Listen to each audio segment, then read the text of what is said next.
अस्सलाम वालेकुम students, 9th class computer science की हमारी आज की इस वीडियो में हम बात करेंगे business idea generation. That is the most important topic. अगर ये चैप्टर आपका पेयरिंग स्कीम का हिस्सा बना तो लॉन्ग क्वेश्चन यहाँ से ये वाला कंसिडर हो सकता है। और ये लॉन्ग क्वेश्चन जो है वो, क्योंकि इसके दो सेगमेंट्स मैंने बनाए हैं, जो आपकी प्रॉपर हेडिंग है ना बिजनेस आइडिया जनरेशन, ये इसके अंदर मजीद आगे बिजनेस प्लान और उसके कंपोनेंट्स भी हैं। बट हम business plan, creative business plan या फिर उसके जो कंपोनेंट्स हैं वो हम लोग यहाँ पर डिस्कस नहीं करेंगे। इसको हम लोग सिर्फ प्रॉब्लम आइडेंटिफिकेशन वाले जो हेडिंग है या क्रिएटिव प्रॉब्लम सॉल्विंग की हेडिंग तक इसको डिस्कस करेंगे फिलहाल। और अगर ये लॉन्ग क्वेश्चन आता है तो वो अगर आपको कंपोनेंट्स कहेगा बिजनेस प्लान के तो डिस्कस करने, अदरवाइज ये इतना ही क्वेश्चन कंसिडर होगा आपका। इवन ये लॉन्ग क्वेश्चन भी होगा तो इतना ही होगा। इसके अंदर से जो क्वेश्चन आ सकते हैं जैसे कि ये वाले जो आइडिएशन एंड प्रॉब्लम सॉल्विंग की स्ट्रेटजीज है, यहाँ पर प्रॉब्लम आइडेंटिफिकेशन और उसके अंदर हमारे पास techniques for identifying the market needs, ये वाला जो क्वेश्चन है ये अलग से शॉर्ट क्वेश्चन आ सकता है, इंपॉर्टेंट शॉर्ट क्वेश्चन होगा। इसके अलावा applying the design thinking, design thinking very important short question है, पहले देख लें, ठीक है जी। बाकी मजीद जो भी क्वेश्चन होंगे वो हम साथ साथ डिस्कस करेंगे। नंबर 1 पे बिजनेस आइडिया जनरेशन क्या है जी? सिंपल उसके नाम से शो हो रहा है कि जी हमने बिजनेस आइडिया को जनरेट करना है। और एंटरप्रेन्योरियल जर्नी में वो कहता है कि सबसे इंपॉर्टेंट चीज जो है वो आपकी उस जर्नी में वो यही है कि आपने आइडिया को जनरेट करना है। देखिए एंटरप्रेन्योर होता ही वो जो क्रिएटिव माइंड के साथ हाथ काम करता है, उसके अंदर इनोवेशन पाई जाती है, तभी तो डेफिनेटली वो एंटरप्रेन्योर बना है। तो एंटरप्रेन्योर ने तो अपना बिजनेस सेटअप करना है, स्टार्टअप लगाना है, उसके लिए idea generation that is the most important concept, that is the most important step. ये सबसे इंपॉर्टेंट स्टेप होगा उसकी पूरी जर्नी के अंदर। तो यहां पर पहला पॉइंट ये है, an important step in the entrepreneurial journey.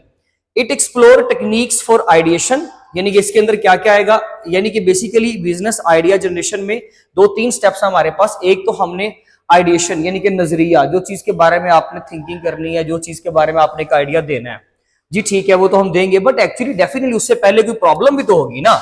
Idea किस चीज के बारे में, लेट्स से किसी ने बोर्ड मार्कर, ये बोर्ड मार्कर और साथ में ये व्हाइट बोर्ड बनाने का किसी के पास आइडिया था, तो ऑब्वियसली उसने पहले मार्केट में वो चीज, वो प्रॉब्लम, वो चीज ऑब्जर्व की कि भाई यहाँ पर ये प्रॉब्लम है, लोग चाक के जरिए से लिखते हैं और लोग ब्लैक बोर्ड के ऊपर लिखते हैं, उसका बड़ा मसला है। कोई भी जो खराबी उसको नजर आई तो उसके पास तभी तो इस चीज को सोचने का वक्त मिला और उसने फिर इस चीज के बारे में प्लान किया और सोचा। अब बात समझ रहे हैं? तो ये बेसिकली होता है कि प्रॉब्लम सॉल्विंग, बेसिकली इसलिए हमेशा पहले हमें प्रॉब्लम सॉल्विंग करनी पड़ती है। कंपैरेटिवली आप समझ लीजिए कि पैरेलल चलेंगे दोनों, आइडिएशन का स्टेप और प्रॉब्लम सॉल्विंग के दोनों पैरेलल लेके चलेंगे हम, याद रखिएगा।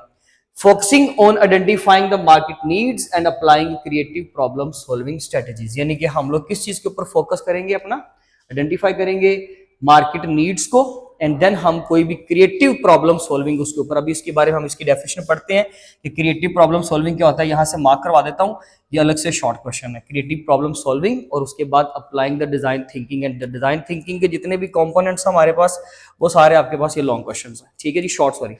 अब हमारे पास नेक्स्ट है जी आइडिएशन एंड प्रॉब्लम सॉल्विंग। सबसे पहले आइडिएशन यानी कि नजरिए पे बात करेंगे, and then problem solving. Ideation is process of generating the ideas. Simple, कोई भी आइडिया जनरेट करने के लिए जो हम थिंकिंग करते हैं, जो हम वर्किंग करते हैं, वो चीज क्या कहलाता है, उसको आइडिएशन का नाम देते हैं। नंबर 2 पे problem solving. Problem solving involves the finding effective solutions. Finding effective solution यानी कि प्रॉब्लम सॉल्विंग एक ऐसा स्टेप है, एक ऐसी अप्रोच है जो किसी प्रॉब्लम को सोल्व करने के लिए हम करते हैं। देखिए जी, रियल लाइफ का एक प्रॉब्लम है, मैं आपको एक सिंपल सी एग्जांपल देता हूं। लेट्स से हम बात करते हैं जी कि कुछ स्टूडेंट्स ने ना एक प्रॉब्लम ऑब्जर्व की कि हम लोगों को रूरल एरियाज में विलेजर्स के लिए या फार्मर्स के लिए हमें एक ऐप बनानी है जो उनको वेदर की रिपोर्ट के बारे में बताए। कुछ ऐसे सेंसर्स भी साथ में अटैच करेंगे जो कि जमीन की जरखेजी के बारे में भी रिपोर्ट करे, कब पानी उनको फसल को देना है, कब पानी नहीं देना चाहिए, इस चीज के बारे में भी रिपोर्ट करे। इन तमाम चीजों को लेकर हम लोगों ने जो है वो क्या करना है, यानी कि उन स्टूडेंट्स ने बेसिकली एक ऐप जनरेट करनी है। तो ये एक प्रॉब्लम थी ना डेफिनेटली, क्या कि भी हमें इन मसलों का हल निकाला, अभी हमारे पास हल नहीं है, बस उन्होंने सोचा कि ये एक प्रॉब्लम है बहुत बड़ी, कि अक्सर फार्मर को इस चीज के बारे में अंदाजा नहीं होता कि कल का वेदर कैसा होगा, परसों का वेदर कैसा होगा, 3 दिन 4 दिन के बाद वेदर कैसा होगा, वो उसके अकॉर्डिंगली अपने आप को प्लान नहीं कर पाता, अपने आप की सारी वो जो चीजें, जो मामलात हैं वो सेट नहीं कर सकता। तो ऐसी सूरत हाल में उसको जो है वो प्रॉब्लम जो है फेस करनी पड़ती है, उसके लिए मुश्किलात आती हैं। तो उन्होंने इस चीज को फेस किया। अब ये बेसिकली क्या है, प्रॉब्लम है, और अब इस प्रॉब्लम को जो सोल्व करने के लिए हम एक सिस्टमैटिक अप्रोच, एक स्टेप बाय स्टेप मेथड उसको सोल्व करने के लिए जो इस्तेमाल करेंगे, that is called as problem solving. और ये बहुत इंपॉर्टेंट टेक्निक है। प्रॉब्लम सॉल्विंग कहते हैं स्ट्रेटेजिकल मेथड होता है, एक स्ट्रेटजीज का मेथड होता है, एक स्ट्रेटजीज की लिस्ट होती है, एक सिस्टमैटिक मेथड होता है जिसमें स्टेप बाय स्टेप आप एक प्रॉब्लम को सोल्व करते हो। तो problem solving involves finding the effective solution. आपने इफेक्टिव सॉल्यूशन निकालना है, मैनी सॉल्यूशंस निकालना या पोटेंशियल सॉल्यूशंस निकालने की बात नहीं हो रही, बात हो रही है इफेक्टिव सॉल्यूशन, जो बेस्ट आंसर हो वो हम लोगों को फाइंड करना है। That method is called as problem solving. इन दोनों चीजों को अगर हम मिलाएं, आइडिएशन और प्रॉब्लम सॉल्विंग को, तो ये बेस बनती है आपकी किस चीज की? Business idea generation. It means that कि बिजनेस आइडिया जनरेशन के लिए हमारी दो डोमेन बहुत स्ट्रांग होनी चाहिए। नंबर वन पे आइडिएशन, हम लोगों को आइडिएशन पे काम करना है, यानी कि हम आइडिया जनरेट कर सकें, और उसके बाद हमारी प्रॉब्लम सॉल्विंग स्किल्स अगर स्ट्रांग है, देन हम लोग क्या कर सकते हैं? बिजनेस आइडिया बना सकते हैं। देखिए जी, आपने देखिए उन्होंने अब क्या सोल्यूशन निकाला अभी कि भाई हम लोग ऐप बनाएंगे। अभी गोल तो डिफाइन कर लिया ना, तो उन्होंने प्रॉब्लम सॉल्विंग में बेसिकली डेफिनेटली आगे जाके हल तो करना है, ऐप तो बनानी है, लेकिन उससे पहले उन्होंने ये डिसाइड किया कि we must have an app. एक ऐप के जरिए से भी हम ये काम कर सकते हैं।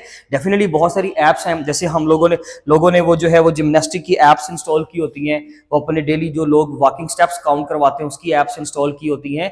तो हमारी बहुत सारी ऐसी डिजिटल ऐप्स हैं जो हमारे फिजिकल फेनोमेना को मेजर करती हैं, फिजिकल वर्ल्ड में से ऑब्जेक्ट्स को मेजर करके, पमाइश करके आपको रिपोर्ट कर देती हैं आपकी ऐप के ऊपर। जैसे हमारे फिजिकली, हमने हेल्थ केयर डिपार्टमेंट की जब भी हेडिंग्स पढ़ी, हमने वहां पे पढ़ा कि स्मार्ट वॉच जो है वो क्या करती है?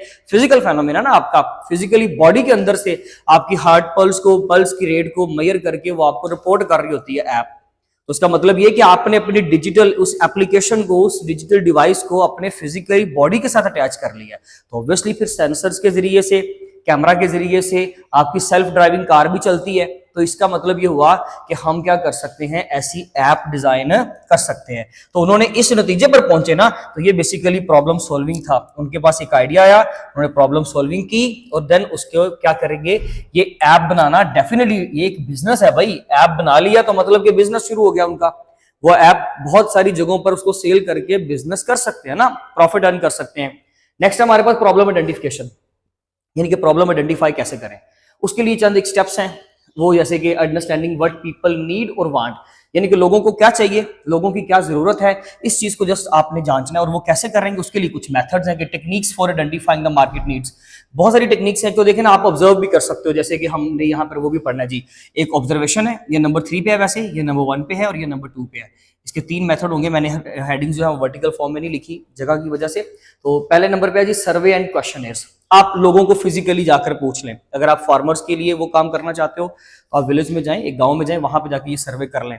आप सर्वे करें कैसे? क्वेश्चनर्स के जरिए से क्वेश्चन बैंक बनाएं, और क्वेश्चन बैंक बनाकर लोगों को डिस्ट्रीब्यूट कर दें, और उनका जो भी प्रॉब्लम है आप उनके बारे में, उसके बारे में उनसे क्वेश्चनिंग करें, यानी कि उस पेपर के जरिए से, या आप ऑनलाइन भी सर्वे करवा सकते हो। हमने पढ़ा था कि सर्वे मंकी एक ऐसी ऐप है, एक ऐसा सॉफ्टवेयर है, एक ऐसा सिस्टम है, एक ऐसी टेक्निक है कि जिसके जरिए से हम सर्वे कर सकते हैं ऑनलाइन भी।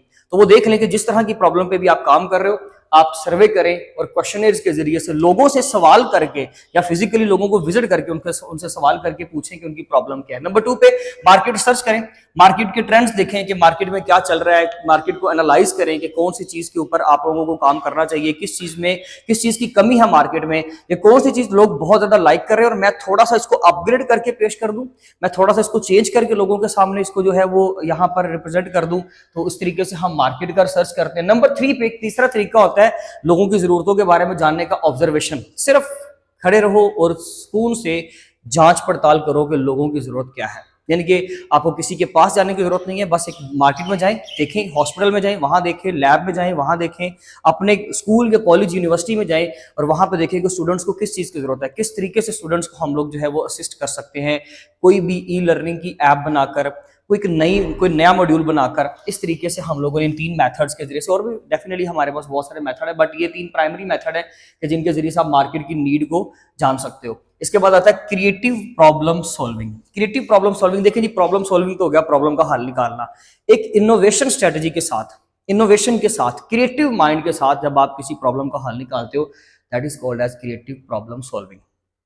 एक ऐसा आइडिया जो सबसे बेस्ट होगा उसको बोलते हैं creative problem solving. Applying the design thinking, इसके लिए हम लोग डिजाइन थिंकिंग और भी स्ट्रेटजीज होती हैं, डिजाइन थिंकिंग के अलावा याद रखिएगा, ये बड़ा इंपॉर्टेंट है कि क्रिएटिव प्रॉब्लम सॉल्विंग, यानी कि आपने प्रॉब्लम को सोल्व करना है ना, प्रॉब्लम को सोल्व करने का जो तरीका है, the process of solving the problem is called as problem solving.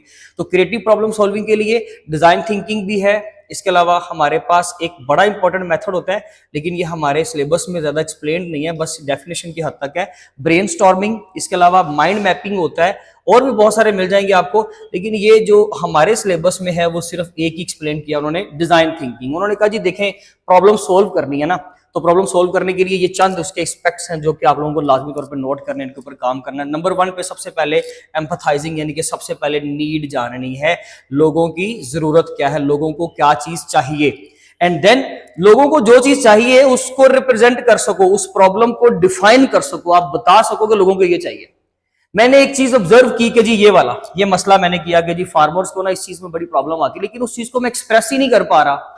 तो जब मैं प्रॉब्लम ही नहीं किसी को बता पा रहा तो मैं किसी से जवाब कैसे लूंगा? बात समझ आ रही है? अगर आप कोई कमेंट करते हो और उस कमेंट में उसके मतलब ही समझ नहीं आ रहा कि आप क्या पूछना चाह रहे हो, शॉर्ट के हवाले से, लॉन्ग के हवाले से, आपका कोई क्वेश्चन था कि जी आइडिएशन से क्या मुराद है, आप उसको क्लियर पूछ ही नहीं पा रहे, आपको समझ नहीं है यहाँ से एक पर्टिकुलर टर्म की, और आपको सवाल करना भी नहीं आ रहा, तो डेफिनेटली मैं जवाब नहीं दे पाऊंगा। बात समझ आई? इसलिए ये कहते हैं कि हमारे पास डिफाइनिंग जो है वो बहुत इंपॉर्टेंट स्टेप होता है। याद रखिएगा कि जब भी आप प्रॉब्लम को डिफाइन करेंगे तभी सोल्यूशन उसका निकलेगा, आंसर निकलेगा। इवन हमने एक चैप्टर में एक कोड भी पढ़ी थी आइंस्टाइन की कि अगर लेट्स से मुझे ये कहा जाए कि ये अर्थ प्लेनेट डेंजर में है, तो मैं 55 मिनट्स तक सिर्फ प्रॉब्लम को डिफाइन करूंगा, प्रॉब्लम को अंडरस्टैंड करने की कोशिश करूंगा, एंड देन आफ्टर 5 मिनट्स मैं उस सोल्यूशन को इंप्लीमेंट करके तो अर्थ प्लेनेट को सेव कर लूंगा। तो इसमें यहाँ पे ये चीजें हमें सीखने को मिलती है कि हमने नीड तो देख ली, देन हमने उस प्रॉब्लम को डिफाइन करना है, बेहतर अंदाज से डिफाइन करना है कि जी ये प्रॉब्लम है, इसका हल चाहिए। जैसे कि इस ऐप में हमने ऑब्जर्व किया, हमें एक तो वेदर फोरकास्टिंग चाहिए, वेदर की रिपोर्ट चाहिए, इसके अलावा हमें सेंसर चाहिए जो जमीन के बारे में बता सके, फसल के बारे में बता सके कि कब हमारी क्रॉप्स रेडी हो गई हैं, कब हम लोगों को वाटर की सप्लाई करनी चाहिए, हमें वाटर लेवल क्या रखना चाहिए, हमें वाटर की सप्लाई कब रोक देनी चाहिए, और कब हमें हार्वेस्टिंग कर लेनी चाहिए, कौन से पीक डेज है कि जब हमें हार्वेस्टिंग कर लेनी चाहिए। इस चीज के बारे में हमें एक ऐप चाहिए। तो ये मैंने आपको प्रॉब्लम बताई है, सोल्यूशन मुझे नहीं पता कैसे निकलेगा, वो बात की बात है। नंबर 3 पे आता है आइडिटिंग। अब आप उस चीज के ऊपर आइडिया जनरेट करो, यानी कि उसका सोल्यूशन ढूंढने की कोशिश करोगे, एंड देन उस सोल्यूशन को मॉडल कर दो। मॉडल करने से मुराद ये है, मॉडलिंग करने से मुराद ये कि जी आप उस सोल्यूशन को उसको प्रोटोटाइप कर दो। प्रोटोटाइप कहते हैं जब आप किसी चीज को पिक्टोरियल फॉर्म में, पिक्चर की फॉर्म में रिप्रेजेंट करते हो, तो आपने उन सोल्यूशंस को, वो जो टेक्स्ट लिखा हुआ है उसको आप पिक्चर की फॉर्म में रिप्रेजेंट करना है। लोगों को डायग्राम की ज्यादा समझ आती है। एक प्रॉब्लम का हल निकाला ना हमने, इस प्रॉब्लम का हल निकाल लिया, इस प्रॉब्लम का हल जो है ना वो मैंने पिक्चर की फॉर्म में एक पिक्चर लगाई सबसे पहले कि जी फार्मर्स इशू, ठीक है जी। उसके बाद नंबर 2 पे क्रॉप्स का कोई प्रॉब्लम है, नंबर 3 पे वाटर की सप्लाई का कोई प्रॉब्लम आ रहा है, एंड देन उनके सॉल्यूशंस निकाले, मैंने एरो लगाए। डायग्रामेटिकली किसी भी चीज से आप बना रहे हो, कोई सॉफ्टवेयर यूज कर रहे हो, ग्राफिकल सॉफ्टवेयर कैनवा यूज कर रहे हो, आप पेंट पे, MS पेंट होता है ना, माइक्रोसॉफ्ट पेंट, आप उसके ऊपर काम कर रहे हो, आप कोई इसके अलावा जो सॉफ्टवेयर का नाम मुझे भी नहीं पता, आप कोई भी सॉफ्टवेयर यूज कर रहे हो, कॉपी पे कर रहे हो, पेपर पे कर रहे हो, कोई फर्क नहीं पड़ता, बट आपने मॉडलिंग करनी है, पिक्चर की फॉर्म में वो चीजें बतानी है, देन उसको टेस्ट करें कि जो चीज हम सोच रहे हैं, जो हमने आंसर्स यहां पर निकाले, हमने उनको मॉडल किया, हम उनको अप्लाई करते हैं, उनको डेमो के तौर पे कुछ पॉपुलेशन के ऊपर अप्लाई करके टेस्ट करें, देखें कि वो सारी चीजें वेरीफाइड है, वो आंसर वैलिड है, यानी कि आप फार्मर्स के पास वाकई में जाएं, उस चीज का किसी हद तक आप हल निकाले, वेदर फोरकास्टिंग का उनको बताएं कि कल ये मौसम आप क्या करोगे प्लान, क्या आपको ये चीज हमारे लिए जो हमने आपको बताई है, क्या आपके लिए फेवरेबल है, क्या आपके लिए हेल्पफुल है, फिर आप उसको टेस्ट करें, उनका फीडबैक लेंगे, क्या वाकई वो कहता है कि जी मुझे बड़ी फेवर मिली इस चीज से, मुझे आपने कल का टेम्परेचर बता दिया या परसों का बता दिया, 1 महीने के बाद का बता दिया। तो ये बेसिकली कॉन्सेप्ट होता है डिजाइन थिंकिंग का, जब हम लोग स्टेप बाय स्टेप एक प्रॉब्लम का सोल्यूशन निकाल के इवन उसको टेस्ट भी करते हैं। अगर वो टेस्टिंग में पास हो गई तो हम उस चीज को इंप्लीमेंट कर देंगे, और इंप्लीमेंट करने के बाद हमेशा के तौर पे उसको मेंटेन रखा जाएगा, यानी कि उसके ऊपर वर्किंग की जाएगी। ठीक है जी, आप इसको जो इसका स्क्रीनशॉट ले लें। अगर आपका कोई क्वेश्चन, कोई क्यूरी हो तो वो लाजमी तौर पे पूछ लीजिएगा, अदरवाइज नेक्स्ट वीडियो में मिलेंगे इसके बाकी के नेक्स्ट हाफ के साथ। तब तक अपना ख्याल रखें। Thank you so much.